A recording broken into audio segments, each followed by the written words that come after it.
রাসূলের প্রায় ১,২৪,০০০ সাহাবায়ে ইকরাম ছিলেন। হুজুর পাক সাল্লাল্লাহু আলাইহি ওয়াসাল্লাম এনাদের সবার ব্যাপারে বলেছেন কুল্লুহুম উদুল। এনারা সবাই ন্যায়পরায়ণ এবং আসহাবিকান নুজুম বলেছেন। এনাদের সম্পর্কে কোনো বিতর্ক সৃষ্টি করবার কোনো সুযোগ নেই। রাসূল পাক সাল্লাল্লাহু আলাইহি ওয়াসাল্লাম অন্য হাদিসে বলেছেন যে যারা আমার সাহাবীদেরকে ভালোবাসবে তারা আমাকে ভালোবাসলো। তাদেরকে যারা গালি দেবে তারা পক্ষান্তরে রাসূল করিম সাল্লাল্লাহু আলাইহি ওয়াসাল্লামকে গালি দিল।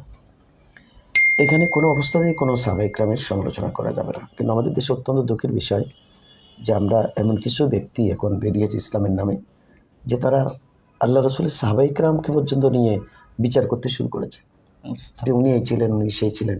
সাহস কেমনে পায়? আমাদের কাছে সবচেয়ে বেশি আশ্চর্য লাগে সেই জায়গাটাতে যে এটা কিভাবে সম্ভব। আমার বাবা সম্পর্কে আমি বাবার কি বিচার আমি করতে পারবো? বাবার যদি কোনো দোষ থাকে, তাকে এগুলো যে কোনো অপরাধ ইনার আছে, তাহলে এটা কৌশলে আমি আমার মুরব্বী কাউকে দিয়ে, যেমন আমার মামা, আমার দাদা বা আমার অন্য কোনো মুরব্বীকে দিয়ে আমি ওনাকে এটা দুরস্ত করবার চেষ্টা করতে পারি। কিন্তু কখনো আমার বাবার সাথে আমি বেয়াদবি করতে পারি না যে তুমি এই করেছো। সাহাবায়ে ইকরামের ইজতিহাদের মধ্যে এনারা সবাই কিন্তু মুজতাহিদ ছিলেন।